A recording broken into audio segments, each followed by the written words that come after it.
My name is Sara McDowell, and I'm the Vice Chair of the San Mateo County Library's JPA Governing Board, and I'm also the Vice Mayor of the City of San Carlos. We're so happy to have you here for this author talk. Here are a few details for this evening. Your microphone and video will be turned off for this webinar. We'll start with a presentation on Children of the Dream, followed by questions from the audience. Please submit your questions in the Q&A found at the bottom of the screen. For those who'd like to access live closed captions for this event, click on the CC icon in your Zoom toolbar and then click on Show Subtitle. San Mateo County Libraries is excited to host Rucker C. Johnson as part of our Equity Author Series, which highlights authors who write about equity in housing, immigration, education, and LGBTQIA+ issues. If you'd like to continue the dialogue, please join us for our community conversation on equitable access to education in San Mateo County on Tuesday, May 25th at 6 p.m. More information and registration can be found online. Rucker C. Johnson is the Chancellor's Professor of Public Policy in the Goldman School of Public Policy at the University of California, Berkeley, and Faculty Research Associate at the National Bureau of Economic Research. As a labor economist specializing in education, Dr. Johnson's work considers the role of poverty and inequality in affecting life chances. Dr. Johnson is committed to advance his scholarly agenda of fusing insights from multiple disciplinary perspectives to improve our understanding of the causes, consequences, and remedies of inequality in this country. Today, he will be discussing his book, Children of the Dream, Why School Integration Works, a book I have found incredibly fascinating and very well researched. I am pleased to welcome Rucker C. Johnson. Thank you for joining us. It's such a pleasure. Thank you so much for the warm introduction, Sarah, and I want to thank San Mateo County Libraries for hosting me. I'm just going to share screen.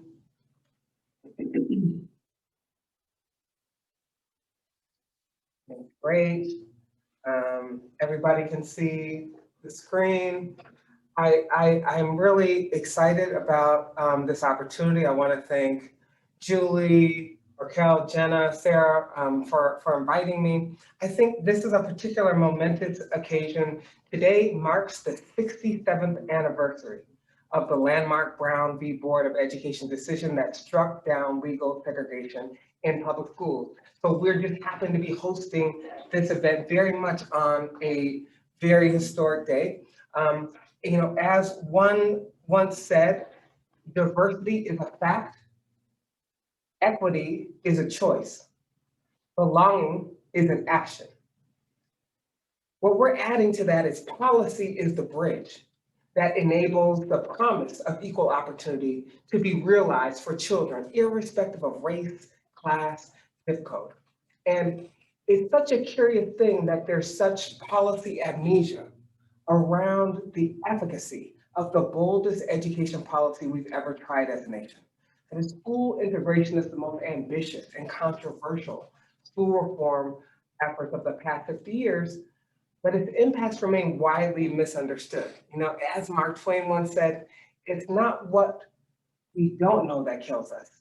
It's what we know for sure that just ain't so.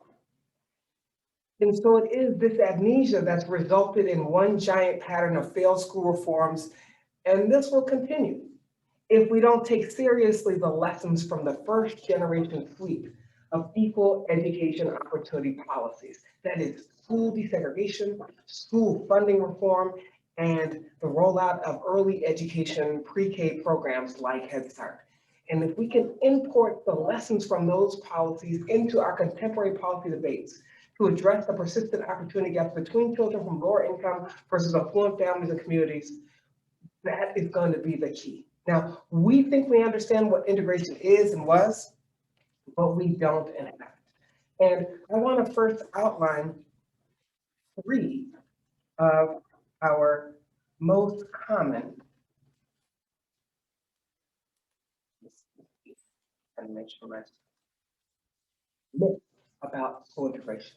The first, and before I proceed any further, let me just say that I want to have as much interaction with you as an audience as possible. So I'm going to try to frame the most important aspects of this conversation with regard to how the book develops, how it unfolds, the tension in the aspects of what leads to the lessons. But I want to engage in questions throughout. So if you have any questions throughout, you can submit them via the question and answer Q&A. And Sarah, I'm going to lean into Sarah, and she'll be able to interject any of those points, and I'll take them in real time.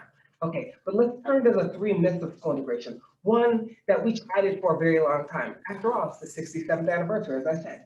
Second, that it didn't work. We hear that desegregation failed, that it was a social engineering without any real benefit, and that number 3, that it's no longer relevant, that it has no relevance for today, it's antiquated, and no longer has the kind of contemporary relevance beyond desk drawer history to be disposed of. It was just about shuffling children across schools. Now, here's the reality. The reality is significant efforts to integrate schools only occurred for about a 15-year window. And we gave up far too soon. We reached peak integration levels in 1988, and in every year since, we've regressed back to the levels of segregation that prevailed before busing even began in the early 70s. And so, despite the unprecedented racial diversity of the overall population of U.S. school children today, more than half of children are now attending hyper-segregated schools where over 3/4 of enrolled students are either white or minority. That is, today classrooms look more segregated than ever, and we've turned away from integration as a goal and school desegregation as a strategy. And so when you hear that it didn't work, I want to recast the evidence in view of that fact that the period where there was the greatest racial convergence of achievement gaps, educational attainment, greatest racial convergence of earnings, health status, overlaps precisely the cohort exposed to significant integration. It worked before the recommended interventions could realize their potential at scale, but it largely remains an unfinished agenda. And it turns out that desegregation had big and lasting effects, not just on educational outcomes, but increased earnings and health, as well as reduced criminal involvement and reduced the intergenerational transmission of poverty. And not just for the children who attended desegregated schools, but now we've seen that it had impacts into the next generation for their children as well. Now, the issue about it no longer being relevant, what we're going to highlight is its relevance for today includes the surges in racial prejudice and racial intolerance and polarization of political attitudes and unprecedented economic inequality. That's not all a coincidence, but a directly related to and exacerbated by the inequality of resources across our public schools and their lack of diversity. Now, what I want to highlight is this achievement gap that you're seeing in view. Now, if we use data as a time machine, let me just highlight that this is the Black-white achievement gap from the earliest years that we have data. And you can see that this achievement gap by race ethnicity actually declined by 40% from 1954 through the cohorts that reached peak integration, and then it began to level off. And what we document is the integration efforts played a significant role in that narrowing, and the subsequent resegregation of schools played a significant role in the staggered or slower, sluggard pace of that progress since cohorts formed since the late 80s. Okay. Now, when we talk about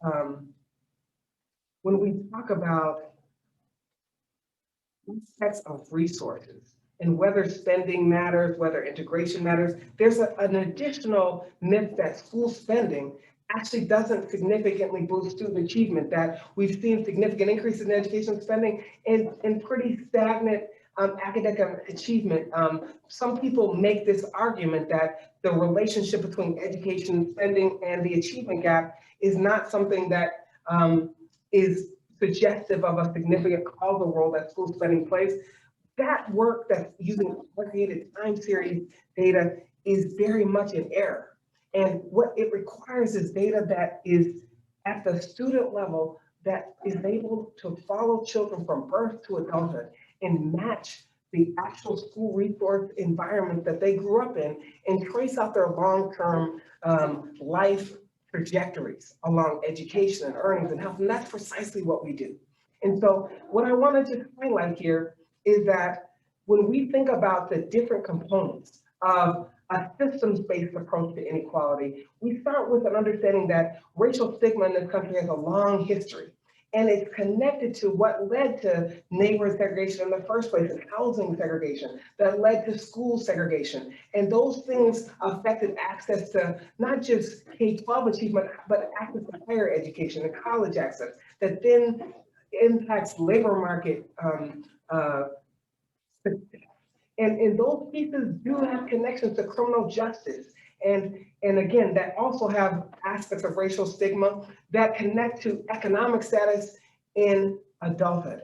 And then the cycle continues. So how do we break that cycle, that intergenerational cycle, where we see this pattern where neighborhood segregation, school segregation are leading to disparities in academic achievement in the K-12 years, and that's leading to disparities in access to higher education, and labor market disparities, et cetera. And the key thing is preventative investments in children at the earliest age, beginning in the pre-K years.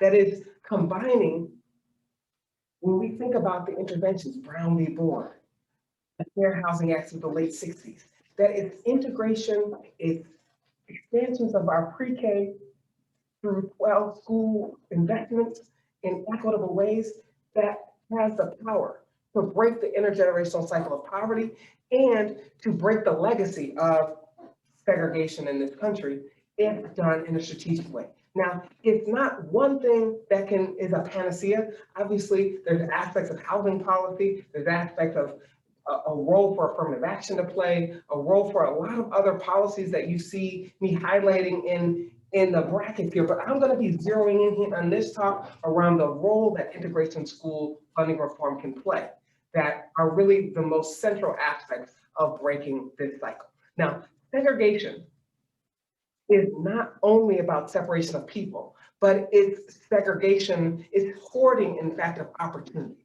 And so when we think about the contemporary policy influences on school segregation, they include unregulated charter school growth that has led to more segregated schools. It's gerrymandered school boundaries that have been done in ways that concentrate poverty in certain type of neighborhoods and communities. It's racialized tracking that doesn't enable college preparatory curriculum. Beginning in the elementary school years, this racialized tracking is often occurring, okay? And it's connected also to housing policies, that zoning policies, the fact that a lot of our housing policies are in concentrated poverty neighborhoods, and the ways in which those are reinforced by real estate practices and mortgage lending discrimination. And all of that is nested on top of a long history, right, of restrictive covenants and state-sanctioned discrimination in segregated housing projects and transportation infrastructure. And what we're trying to say is that these policies themselves played a central role in creating segregation, and they're going to need to play a central role in counteracting its long legacy. So what I'm going to do is I want to underscore that politicians are often fixated on short-run budget deficits when we should be more concerned with the deficits of opportunity facing disadvantaged children. So let's turn to the evidence. And when we turn to the evidence, it's important to underscore that this is based on rigorous empirical analysis of nationally representative longitudinal data spanning more than 4 decades. And we track the life outcomes of cohorts followed from birth to adulthood across several generations, from the children of Brown to Brown's grandchildren. And what I want to highlight here is where we started, right, is on the eve of the Brown decision, right? The legal segregation being required throughout the formerly Confederate South. And you can see in green, legal segregation prohibited, that's including California. And you can see the District of Columbia is included in that. Now, to glean the most useful policy conclusions, quantitative data would give us an aerial view to be matched with some on-the-ground qualitative evidence from discussions with school leaders, teachers, judges, policymakers, and others on the front line. And so what we did in this book is we combined the original quantitative analyses and qualitative interviews to ensure that our data mirrored the lived experiences of those who were exposed to these landmark reforms. I'm talking about in-depth interviews with the living history of people who were children in integrated schools and landmark school reforms. Darren Armstrong, who is now the president of the Ford Foundation, and NAACP Legal Defense Fund President Sherilyn Eichel, who are part of the first cohort to attend Head Start. Paul Gorin. I'm going to highlight some of their stories, but part of it is to underscore that moving from desegregation to integration means moving from access to inclusion. It means moving from exposure to understanding, and that didn't happen overnight. And so the first thing that we do is highlight the timing of initial court orders, because in fact, desegregation had a very slow pace. That most people think Brown v. Board as representing a single plaintiff from Topeka, Kansas, but the case actually involved 5 different plaintiffs from 5 different states.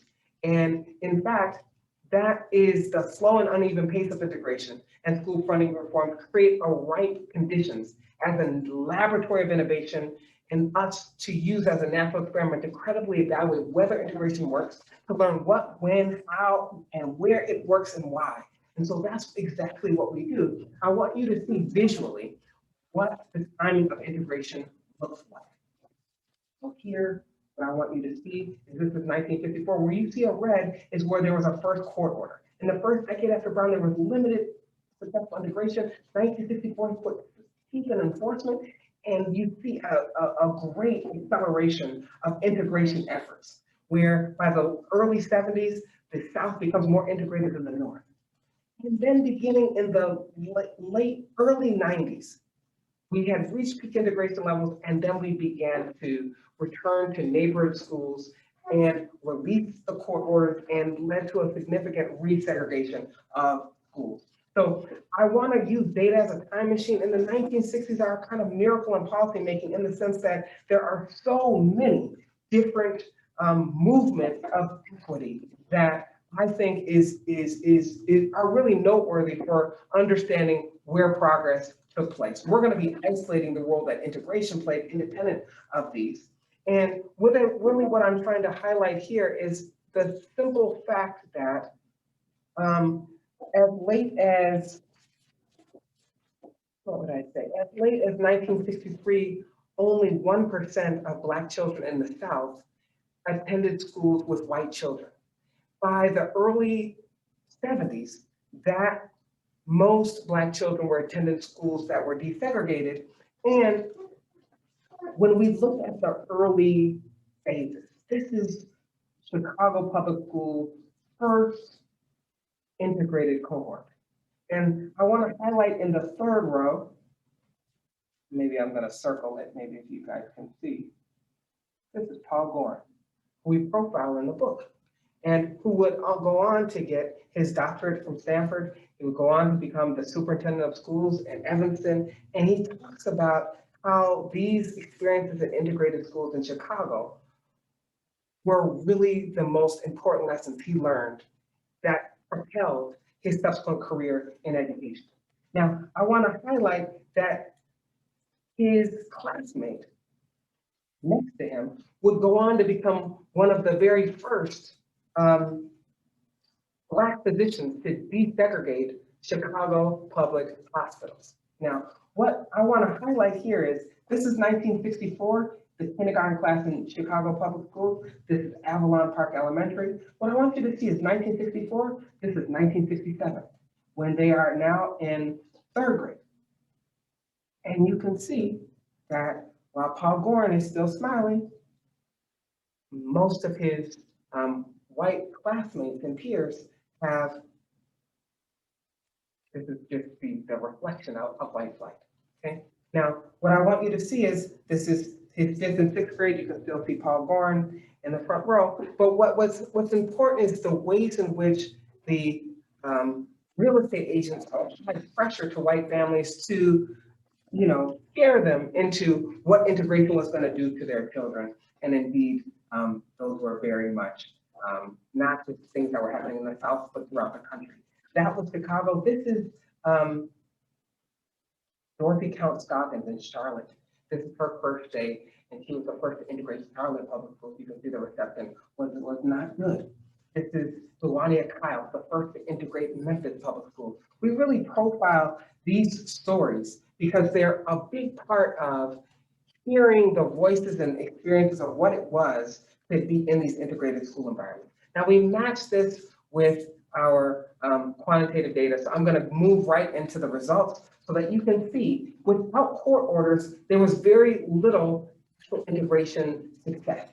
But after court orders, there was a significant subsequent reduction in school segregation that you can see here, more than a 30 percentage point drop. And what people misrepresent is the very fact that integration wasn't just about reshuffling school children, but it's primarily also about equity of school resources, that we saw that this change led to significant increases in school spending for Black children, where the amount of resources were leveled up for white children, for Black children to the level that white children were already getting access to. That led to significant reductions in class size for African American children without negatively affecting the access to resources for white.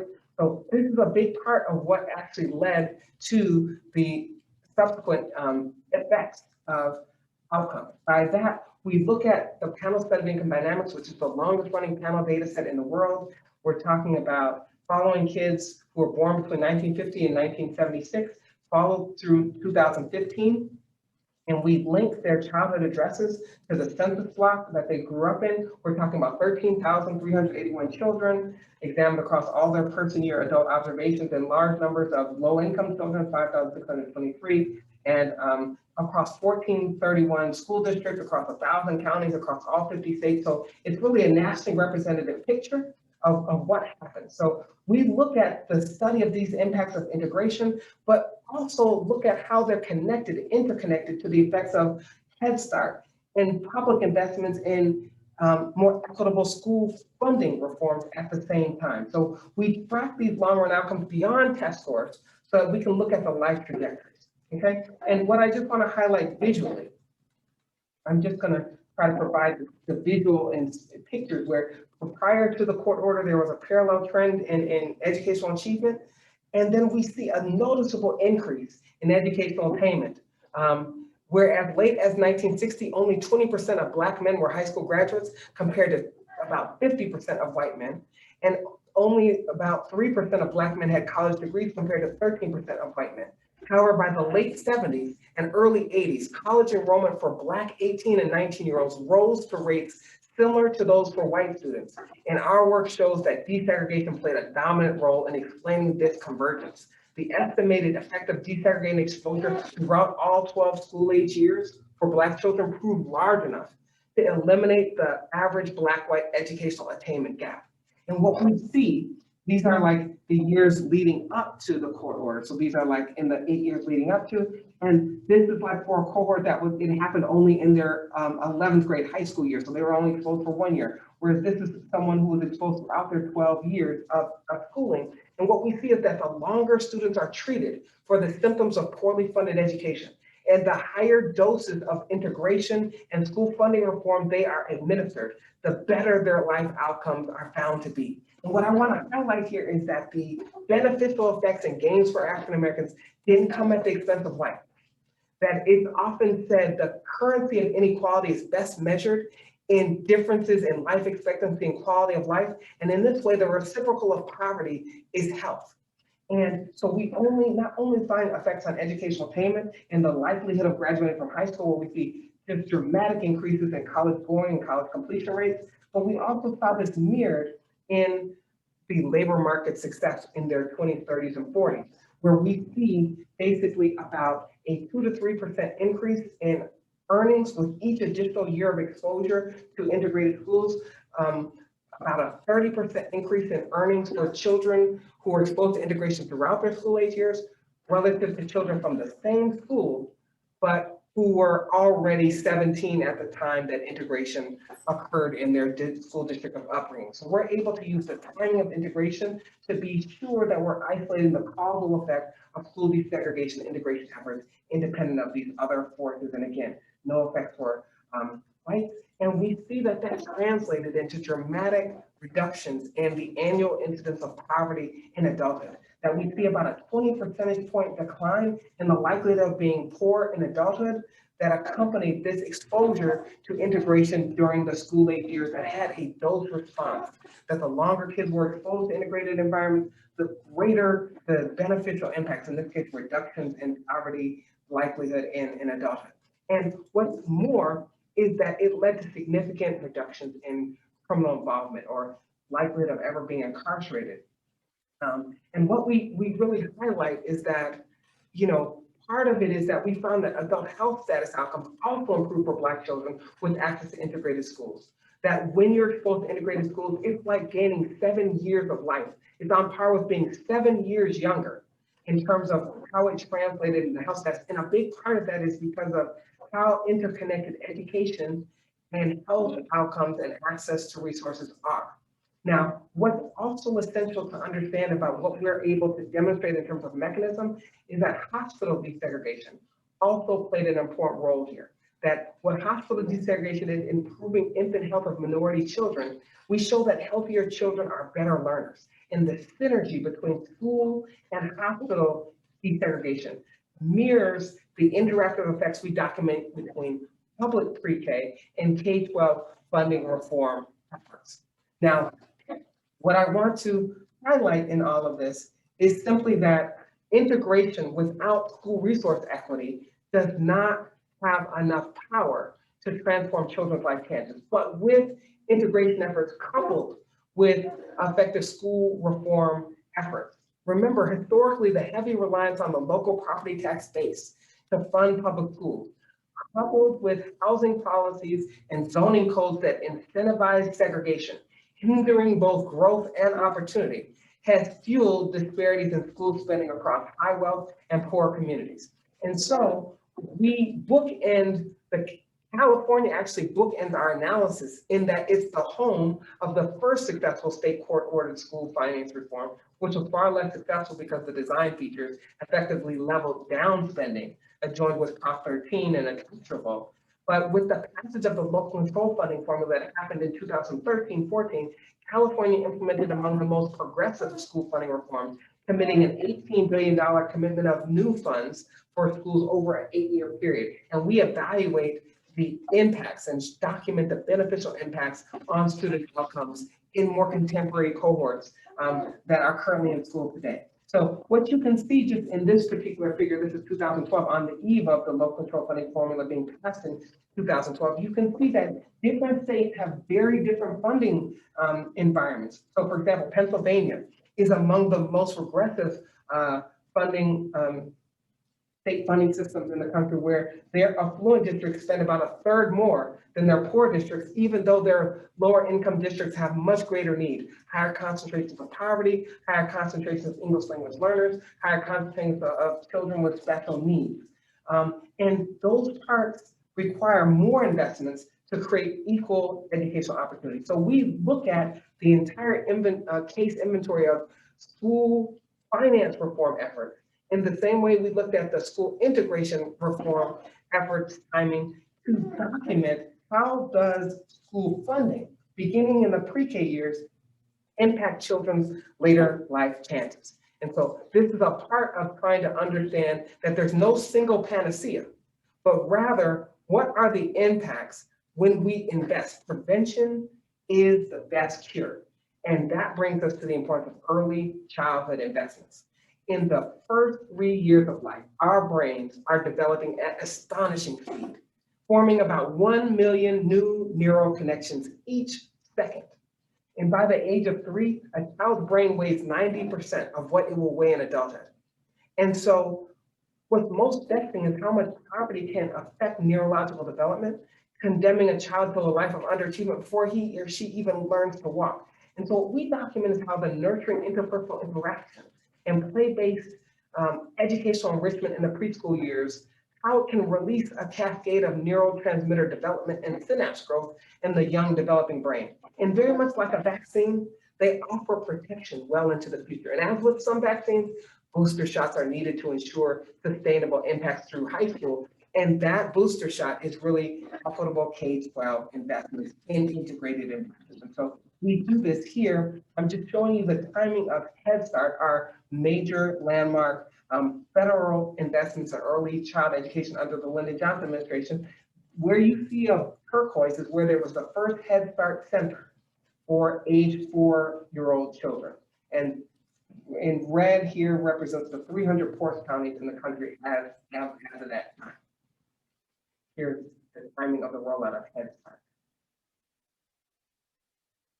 And what's really powerful is how quickly you saw the blue, that the majority of counties had their first Head Start center established between 1965 and 1970, and we used that timing, okay? This was a very much a health intervention because these were the first opportunities that many of these families had for access to pediatric care and the continuity of pediatric care. And so investments in early childhood that Head Start provided could really improve school readiness that had the potential to facilitate better learning in the K-12 system.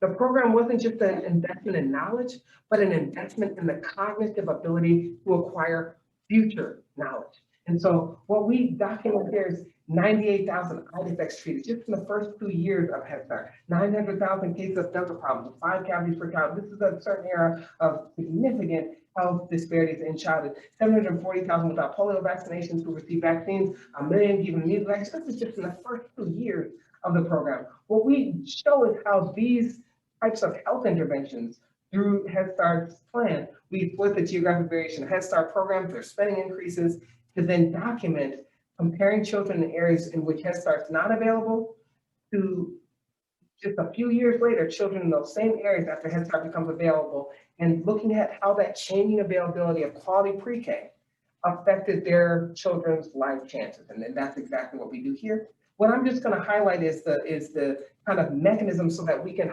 just to zero in on, like, how do these impacts transmit themselves to boosting subsequent mobility outcomes. So you have a school funding reform pre-K through 12 that changes school spending, and that boosts spending, particularly in lower income communities, and that leads to reductions in class size, increases in teacher salaries, reductions in teacher turnover, that you're able to attract and recruit and retain and develop higher quality teachers. Those resources matter for those type of school instructional expenditures, those 3 in particular. And without that, really, it should be highlighted that 1 in 5 children, in other words, teacher diversity and teacher quality is sometimes the missing ingredient of school resource equity. That's the most important resource is the human resource, that teacher quality. And how we invest in teachers and the spending matters a great deal in that regard, that 1 in 5 public school teachers leave the profession within the first 5 years.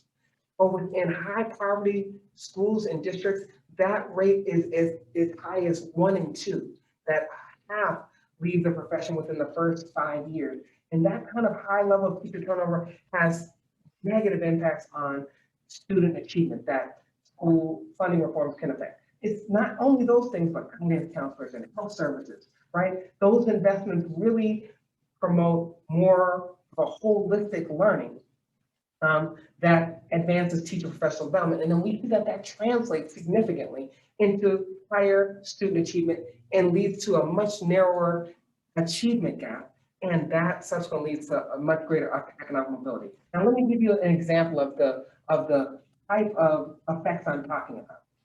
That children that had access to Head Start, you often hear about fade out. What we document is if you don't sustain those investments, that if a child has access to quality pre-K, but they subsequently attend poorly funded K-12 schools, we don't see a significant improvement in outcomes like the likelihood of graduating from high school. But when they attend schools that are average K-12 setting, we see an 11 percentage point increase in the likelihood of graduating from high school from that same access to quality pre-K.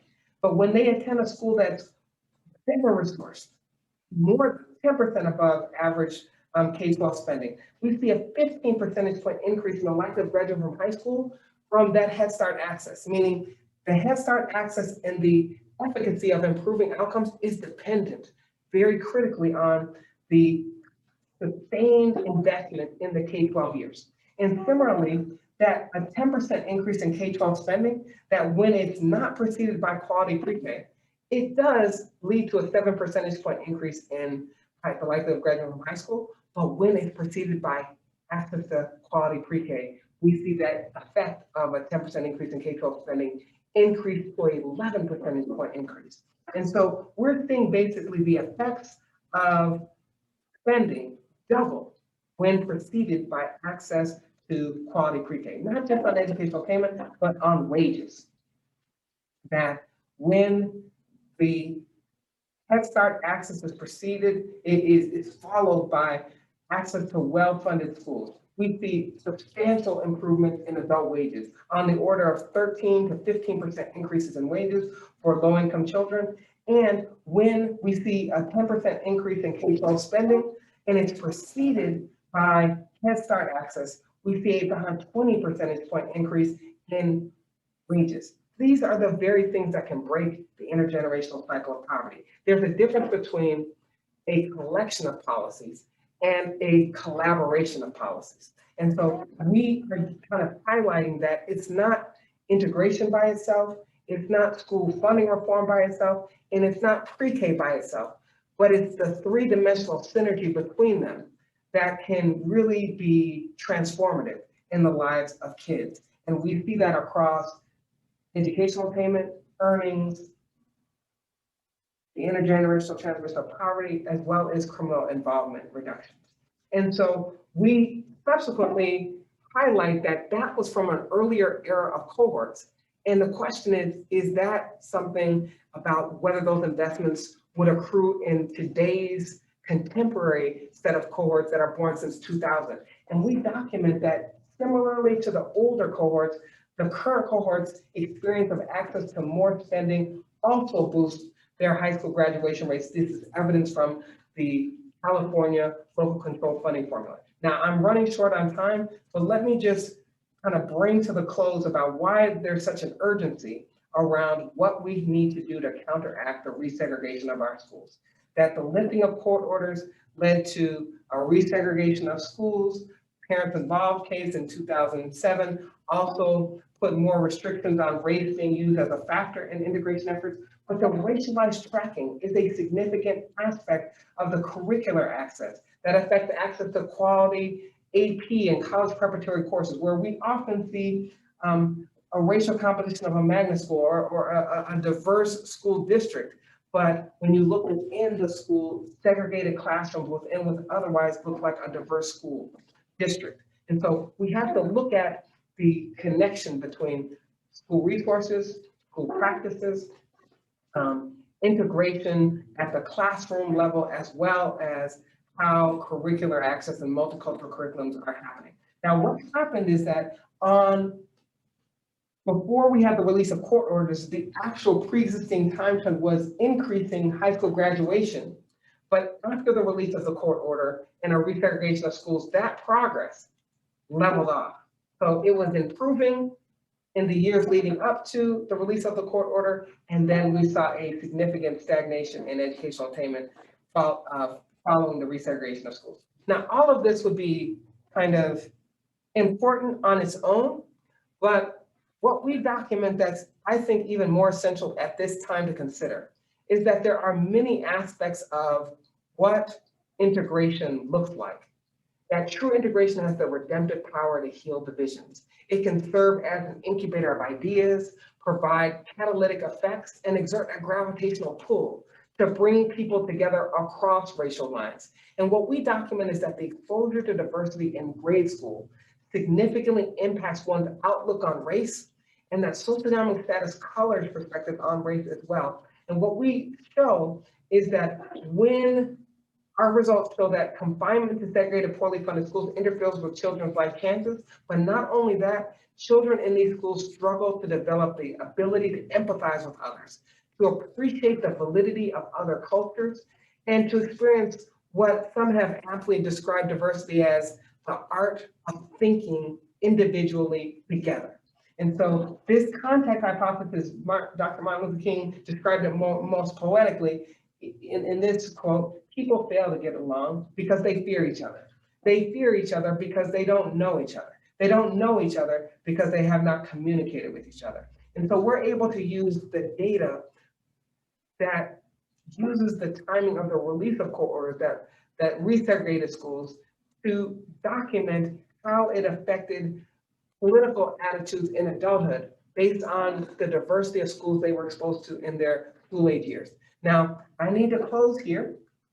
So let me just remind you that it wasn't just one generation of children affected by these policies, but we see the policies of the parents exposed to integration affect their grandchildren's likelihood of graduating from high school in significant ways, again, disproportionately for African American children. Now, all of this is to say, what's clear about this forecast is that diversity is a centerpiece of our collective future as a nation.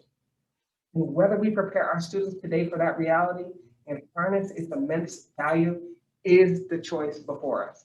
And no matter where our children live and work in the future, their neighborhoods will be multicultural and part of the global community. Our failure will be in not adequately preparing them for that new reality. And it's not that we were looking in the wrong places. Rather, we made the faulty assumption that there was only one place to look.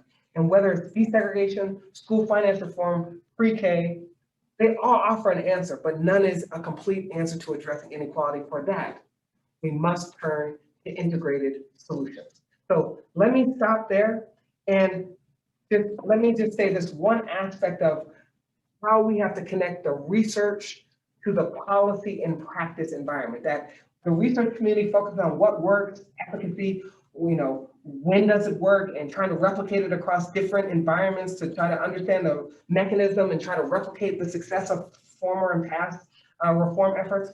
But without transmitting that knowledge and in bi-directional ways with the school practitioner communities about implementation on the ground, how do we make it work? And is it working as intended?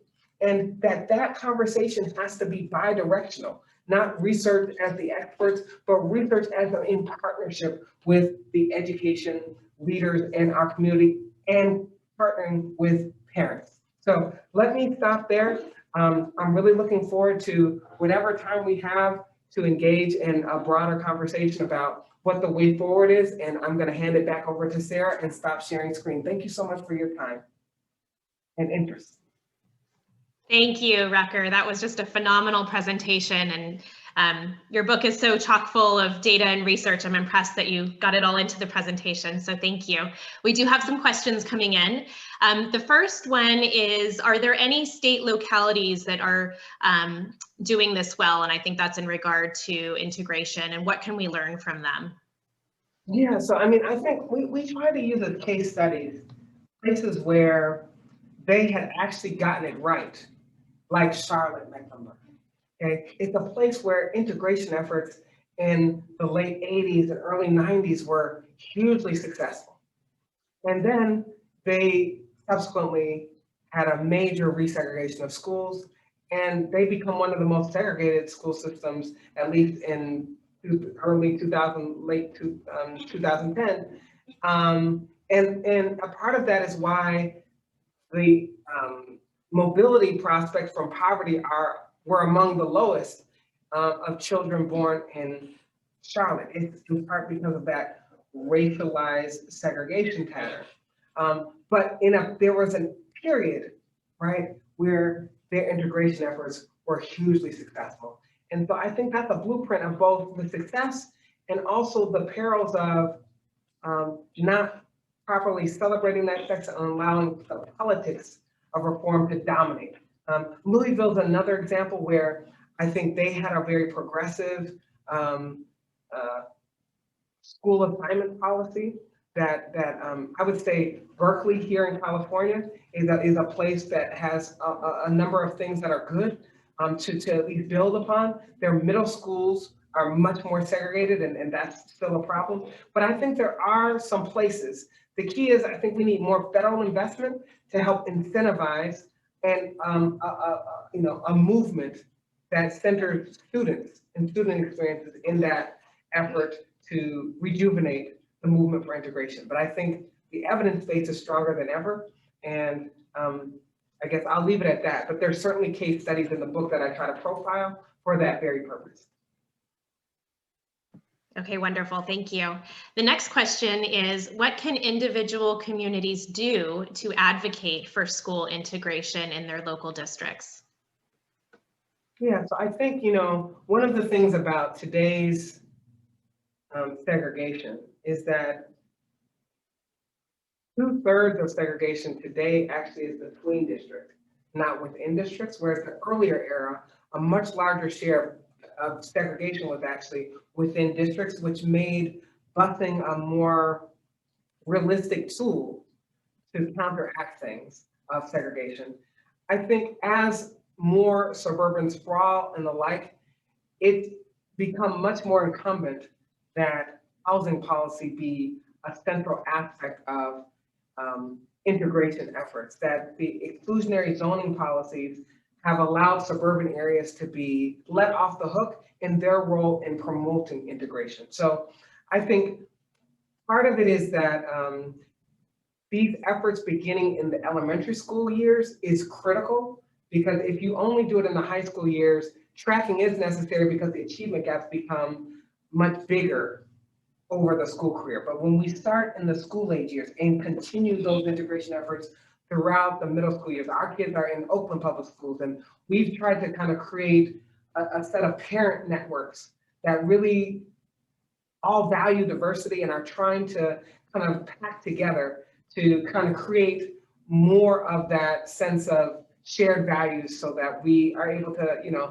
do what we can with our kids and as much as we can in the open public schools. But anyway, there's more to say. I'll just say those initial points. Okay, thank you. Our next question is, how would you approach integrating special educational needs into an equitable education model? Special educational needs. So I think of like an example of this is like English language learners. So for example, the kind of services we provide for children who parents' native language is not English, there are specific type of educators that have experience in bilingual instruction and certification. And it just happens that a lot of our higher poverty schools have fewer teachers that are certified in those subject matters that they can lead. And I think there's also a role for multicultural training of teachers so that we can broaden the pipeline of teacher diversity as a part of how we think about school diversity. So we talk about assignments of students to classrooms, but that's kind of only half of the puzzle. A big part is like, how do we create more diverse teachers and develop and train them in ways that don't have such high turnover and burnout when we support our teachers in the best way. So I think those are all components of what I think about special needs and curricular aspects that are connected to all of us. Right, that's very insightful. Thank you. Our next question is something that I know is top of mind for many parents. How do you recommend overcoming the learning loss that is occurring as a result of the pandemic? Yeah, so I think, part of what I think that I didn't really highlight in the presentation I gave today for sake of time is that we are just completing one of the most comprehensive studies of the California's low control funding formula using the full universe of student level data of students born since 2000, followed through the 2019, right before the pandemic. And what we saw was this infusion of spending. It's not only that we can document spending matters, but we can document the type of spending that matters most. And what we are able to show is that reductions in class size, increases in teacher salaries, increases in reductions in teacher turnover are the three most significant aspects of improving instructional quality that resources influence. And what this is connected to is that the federal government has an unprecedented outlay of funds targeted to, we're talking about like $120 billion outlay That's like one of the largest federal outlays to K-12 education in our nation's history. Because of the pandemic and the mitigating the learning loss and the digital divide that exacerbated that, and just the fact that the essential workers are very much concentrated in minority communities where single parent families and the like are also concentrated. So all of these are connected, and I think that's why it's not only important to highlight resources matter, but it's important to highlight what kind of after-school programming, what kind of additional tutoring support, what kind of additional teacher aides and teacher assistants have to be targeting the schools that are suffering disproportionately from the pandemic. And so I'm kind of trying to partner with schools and districts in California to have some data-informed, evidence-informed, but also value-based approaches to those challenges as we speak. I didn't touch on that in this presentation, but that's certainly a part of what I'm kind of excited about the opportunity because the federal administration is definitely committing resources to help states and districts respond to this need. And the vaccine is obviously helping us get back to in-person instruction. But it's we're talking about probably a learning loss that could be as big as a year for the most disadvantaged students, where for the most, affluent children, maybe they may not have been affected nearly at all, or not nearly as much. So it could be something that, I guess what I would say is how we respond in this moment is going to dictate whether this pandemic has a scarring effect for a whole generation of children, or whether we respond in equitable ways that provide a bridge and ensure on-ramps to get back to the learning environments that we think are possible with. I love that term, the on-ramps to help the kids. That's so well put. Okay, the next question, and you did touch on this, but maybe you want to dig a little deeper. What are the first 3 steps school districts can take that will have the biggest impact on outcomes?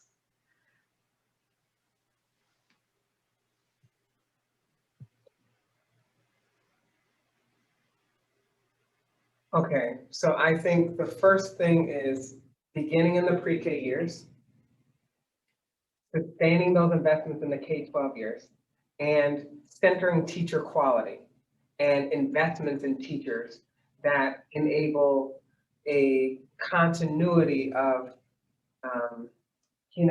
how the instructional and curricular quality can be developed in a holistic way. And I mean that not to be focusing on test scores exclusively, but all of the socio-emotional development, like a lot of the integration, like positive effects in developing leaders that understand the value of diversity and the kind of in proximity to difference. A lot of that are not things that show up directly in test scores. And so understanding how socio-emotional development and how our schools nurture those developmental needs, beginning in the pre-K years, is actually a part of what has important relevance for the learning that happens in the subsequent K-12 years. So I'm gonna definitely highlight those as, our first steps are really critical for the foundational aspects of a systems-based approach to addressing the inequality that otherwise is very prevalent. Okay, great, thank you. We're running short on time. I'm sure there's a lot of questions out there. Our final question this evening is, what is the most impactful level of intervention in your view? State policy, federal, or local? Well, I think the local level is not as able to redistribute resources because the wealth differences across communities don't enable the same ability to respond to the need. So on the implementation, it's the local level tailoring resources to their context and need. But the resources themselves must be allocated from the state and federal levels in equitable ways so that the local school communities can then implement those reforms in partnership where they're not depending solely on the local property tax base to fund the initiatives that are requisite. Let's do this because we have like these last 3 minutes. Could you maybe share some of the other questions? And I will not offer my thoughts because I could be long-winded, but I'd like to hear, and I'd like the audience to hear more of the questions so that we at least hear them and have an opportunity to, you know, kind of meditate and think on some of the questions that are in the chat that maybe we didn't get a chance to comment on, because I think those questions will be important. I've really enjoyed the questions that have come out so far. They have been great. That might have actually been our final question. I've monitoring the chat here, and I don't. I actually think that we covered everything. What are there's one more. What are your recommendations for equitable outcomes based on your research? And I think that's it. Would you like to answer it in the final minute? I'll try. Okay, so I think one of the things that we're trying to highlight is that good intentions are not sufficient. So innovation without evaluation is a recipe for inefficiency. So we both have to do reform, so we have to monitor the extent to which they're working, and then we have to export those lessons so that the best practices are being applied to students in need, so that we're learning what works best. And that requires a partnership between the research, policy, and practitioner community, and a way in which the policy community is sensitive to how their decisions are affecting children's life chances every single day. And so what we're talking about, I promise, is the last thing I'm going to say.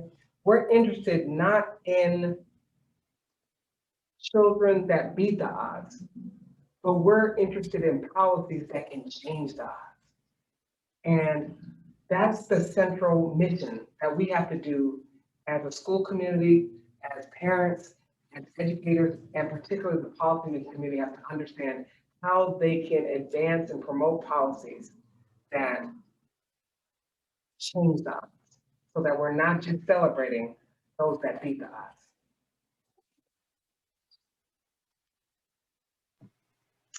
Okay, that is something, a great point to end on. Thank you so much, Dr. Johnson, and thank you everyone in the audience for joining us tonight. If you enjoyed this author event, please check out our future author events on smcl.org/events. We also appreciate it if you could tell us how San Mateo County Libraries did with this program at smcl.org/ratethisevent. It was just a wonderful presentation, Dr. Johnson. Thank you so very much. Great questions, great discussion. This is the book. It was wonderful. And thanks again for attending tonight. Have a great evening. Thank you so much, Sarah. And I appreciate everyone for tuning in. I very much enjoyed it. Hopefully next time we can be in person. Absolutely. Take care, everyone.